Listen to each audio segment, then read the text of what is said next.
కోరుకుంటున్నాను.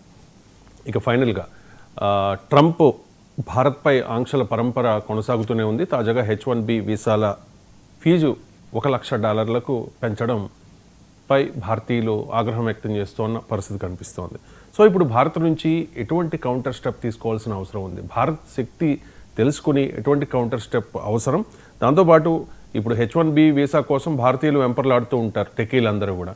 అలా భారత్కి వచ్చే ఏ రకంగా వ్యూహం ఉండాలి? భారత్ వ్యూహం అంటే ఏ రకంగా ఇక్కడ ఒక్క విషయాన్ని పరిశీలించాలి. ఈరోజు United states of America H1B visa cost and ఫీజుని ఒక $1,000 నుంచి $1,00,000 పెంచేస్తే భారతదేశం అంతా బాధపడిపోతుంది. ఎందుకంటే ఈ ఎస్పెషల్లీ ఆంధ్ర, తెలంగాణ, గుజరాత్, తమిళనాడు ఈ స్టేట్స్ నుంచి ఎక్కువగా యునైటెడ్ స్టేట్స్ అమెరికా వెళ్ళిపోయాం. అక్కడ నుంచి గ్రీన్ కార్డులు సంపాదించేసి H1B వీసాలు సంపాదించి అక్కడే న్యాచురలైజేషన్ ఆఫ్ ది సిటిజన్స్ కూడా సంపాదించి ఇంకా యుఎస్ మీద డిపెండ్ అయిపోయాం.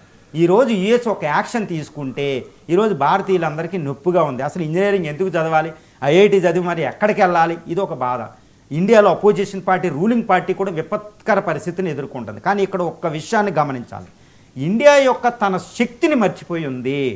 భారతదేశం యాక్చువల్ శక్తి అంటే the potential energy, latent energy of India is so huge అండి.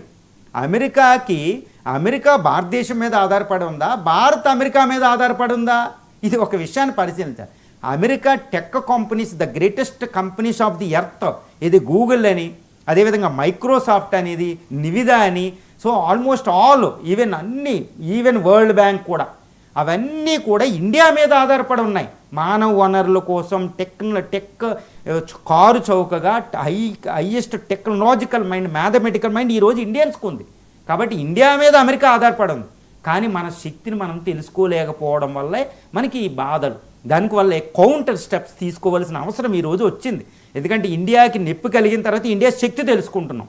చూడండి, హనుమంతుడు లంకకి ఎలా వెళ్ళాలి అని దిక్కులేని పరిస్థితులు, ఇంకా ఆత్మహత్య పరిస్థితి చేసుకునే పరిస్థితిలో, అంటే విపత్కర పరిస్థితి వచ్చేటప్పటికి పక్కన జామవంతుడు గుర్తు చేస్తారు, హనుమాన్ నువ్వు కూడా చచ్చిపోదాం అనుకుంటున్నావా, నీ శక్తి ఎంతో తెలుసా? ఇప్పటికే వాలి అక్కడ సుగ్రీవుని తరుగుతుంటే సుగ్రీవుడు వెనకాలని కాపాడుకుంటూ ప్రపంచం అంతా తిరిగి వచ్చావు. అసలు వాలిని చంపే శక్తి హనుమంతుడికి ఉంది, కానీ తన శక్తి తనకు తెలియదు. ఇప్పుడు లంక దాటాలి, అది కూడా రాముడు కోసం సీతను కనిపెట్టాలి. ఇప్పుడు తన శక్తిని తాను తెలుసుకున్నాక చూసారు ఏం జరిగిందో, ఒక మిరాకిల్ జరిగింది. అదే శ్రీరాజగోపాల సార్ అంటారన్నమాట కమ్మన్ రామాయణంలో, from now onwards Hanuman is the hero of the Ramayana అంటారు. ఆ కాండ చూడండి, కిష్కింద కాండలు ఎలా ఉంటుందో. ఈరోజు ఇండియాకి శక్తి వచ్చిన తర్వాత ఇండియా పవర్ తెలుస్తుంది. ఈరోజు ఇండియా పవర్ ఏంటంటే India can rule the world అండి. ఈ 5th ఇండస్ట్రియల్ రెవల్యూషన్ ఇండియాదే గుర్తుపెట్టుకోవాలి. ఫస్ట్ ఇండస్ట్రియల్ రెవల్యూషన్లో బ్రిటన్కి పెట్టుబడి ఇచ్చాం పరాయి పాలలాగా. 2వ ఇండస్ట్రియల్ రెవల్యూషన్ వచ్చేటప్పటికి మన చేతిలో లేదు, అప్పుడే ఇండిపెండెన్స్ వచ్చింది. 3వ ఇండస్ట్రియల్ రెవల్యూషను ఇది వచ్చింది, ఏది మనకి ఐటీ వచ్చింది, కాస్త పట్టుకొని గట్టిగా పట్టుకున్నాం. చూడండి, ఇప్పుడు 4th ఇండస్ట్రియల్ రెవల్యూషన్ వస్తుంది, ఇది ఇండియాది, ఇది వచ్చేదే ఇండియాది 21st సెంచరీ. ఎందుకంటే human brain is there in India, demography dividend is there in India. ఇప్పుడు ప్రపంచం అంతా స్కూల్స్ మూతలు పడుతుంటే జనాభా తగ్గుతూ ఇండియాలో స్కూల్స్ సరిపోతలే. మన దగ్గర ఉంది పాపులేషన్, కన్జ్యూమర్ మార్కెట్ ఉంది. సో ఐఐటీస్ అనేది ఇంటర్నేషనల్ ర్యాంకింగ్స్ లేకపోవచ్చు, ఇండియన్ ఇన్స్టిట్యూట్ ఆఫ్ మేనేజ్మెంట్స్కి ఇంటర్నేషనల్ ర్యాంక్స్ ఉండవు, వాళ్ళ స్టాండర్డ్స్ వేరు ఉంటాయి కాబట్టి. కానీ ఇండియన్ ఐఐటి వాళ్ళే Fortune 500 కంపెనీ సీఈఓలు, సుందర్ పిచాయ్ అని, సత్య నాదెండ్ల అని, ప్రరాగ్ అని. చూడండి ఇండియన్ ఐఐటీలు ఎలాంటి ప్రొడ్యూస్ చేసి ఎలాంటి అత్యుత్తమమైన బ్రెయిన్లు ప్రపంచవ్యాప్తంగా ఇస్తున్నాయి, ఎన్ని నోబెల్ ప్రైజులు వస్తాయి. కానీ ఇండియన్స్కి డైరెక్ట్గా రావు, అక్కడ మనం ఇండియన్స్ వర్క్ చేసే కాడ వస్తాయి. ఇప్పుడు this is the time to realize the power of the India అండి. ఇప్పుడు కౌంటర్ మెజర్ తీసుకోవాలి. ఇప్పుడు GCC అనేది ఒక స్టెప్ మనకు ఉంది, గ్లోబల్ క్యాపబుల్ సెంటర్స్ అని, కెపాసిటీ సెంటర్స్ అని. అవి ఇండియాలో బెంగళూరు, నోయిడా, ఈ పూణే, ఈ తర్వాత చెన్నై, ఈ సెంటర్స్లో even 2 tier 2nd tier centres అని వైజాగ్, తిరువనంతపురం ఇక్కడ కూడా ఎస్టాబ్లిష్ అవ్వాలి.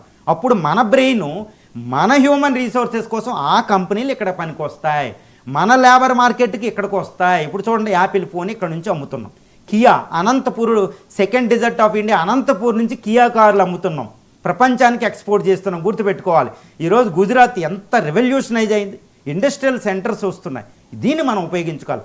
సో 4th ఇండస్ట్రియల్ రెవల్యూషన్లో క్వాంటమ్, తర్వాత డేటా సెంటర్స్, సైబర్ సెక్యూరిటీ, ఇవన్నీ చిప్ మేకింగ్ అంతా ఇండియా నుంచి ప్రొడ్యూస్ అవ్వాలి. సో మన బ్రెయిన్ మనకి కోర్స్ ఇది కొంచెం కష్టమే, కానీ ట్రాన్సిషన్ పీరియడ్ ఉంటుంది నెక్స్ట్ 5 years. సో ఇది కష్టకాలం. ఇప్పుడు దాకా అమెరికాలో ఎంజాయ్ చేసి అమెరికాలో సుఖం అక్కడ ఉన్న ఇన్ఫ్రాను ఉపయోగించుకోవడం ఏదో డాలర్లు వచ్చినాయి, కానీ పక్కోడికి మనం లేబర్ నమ్ముకున్నామండి. లేబర్ నమ్మునోడు ఎప్పుడూ లేబర్గానే ఉంటారు. ఈరోజు మనం లేబర్ అమ్మకూడదు, మనం ఉపయోగించే లేబర్ కావలసినంత షేర్ తీసుకోవాలి.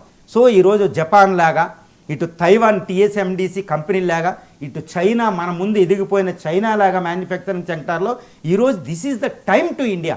ఈరోజు ట్రంప్ చేసింది అందరూ చెడు అనుకుంటారు.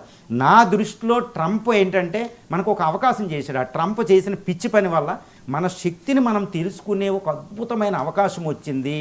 కాబట్టి ఈరోజు మనం తెలుసుకుని ఈ గ్లోబల్ క్యాపబిలిటీ సెంటర్స్ అని ఇండియన్లో ఇన్ఫ్రాస్ట్రక్చర్ డెవలప్ చేయడం, పబ్లిక్ మనీని ఎక్కువ స్పెండ్ చేసి ఇండస్ట్రియల్ కారిడార్లో 4th ఇండస్ట్రియల్ లెవెల్కి మనం చాలా పెడుతున్నాం. Mumbai Delhi industrial corridor around 1 dozen industrial కారిడార్స్లో అక్కడ 4th ఇండస్ట్రియల్ రెవల్యూషన్ ప్రాముఖ్యత ఇవ్వడం. తర్వాత ఈ హైదరాబాద్ అంతా ఫ్లడ్ ఉంది, బెంగళూరు అంతా ఫ్లడ్ ఉంది, కానీ హైదరాబాద్ పక్కన ఇంకొక గ్లోబల్ సిటీ డెవలప్ అవుతుంది ఇండియా బిజినెస్ డిస్ట్రిక్ట్స్ లాగా. మనం అది చూడాలి. బెంగళూరులో Silicon Valley, California, San Francisco, Silicon Valley, తర్వాత ఇండియాలో the best of the best eastern హెమిస్ఫియర్లో డెవలప్ చేస్తున్నాం, చైనాలో టియాంజాన్ లాగా. సో ఇవన్నిటిని మనం ఏంటంటే this is the time to take the steps to transform the India into the 4th industrial revolution. So this is the one of the biggest opportunity. Okay, ఈ క్రైసిస్ని మనం ఆపర్చునిటీగా convert చేసుకోవాలి. అందుకే మేక్ ఇన్ ఇండియా, స్వదేశీ, prime minister Modi మాట్లాడిన ఒక అద్భుతం జరుగుతుంది. Course it may take around 5 years అండి, కానీ ఇండియా పొటెన్షియల్ తెలుసుకుని మనం ఇందులో కృషి చేస్తే అదే అమెరికన్సు, అదే చైనీసు మన వేసాల కోసం పరిగెట్టుకొస్తారు. మనం ఒకటి చూడాలి, ఈ అదే అమెరికన్సు, చైనీసు, జపనీసు ఇండియా వచ్చి పనిచేసుకునే రోజులు ఎప్పుడు రావు? ఇది సాధ్యమవుతుంది. 2030 తర్వాత అదే అమెరికన్సు, చైనీస్ ఇండియా వచ్చి పనిచేసుకోవడం మన ఇండియన్ చూస్తాం. ఇదంతా మనకి ఎంతో దూరంలో లేదండి. That is what Amrit Kaal లక్ష్యాల్లో అది ఉంది. ఇండియా రీసర్జెన్స్ అవుతుంది, చాలా దగ్గరలో ఆ రోజులు ఉన్నాయి. కాబట్టి ట్రంప్ చేసిన పిచ్చి పని మన మంచి కోసమే చేసినట్టు మనం భావించుకోవాలి. రైట్ అండి, థ్యాంక్ యూ సో మచ్.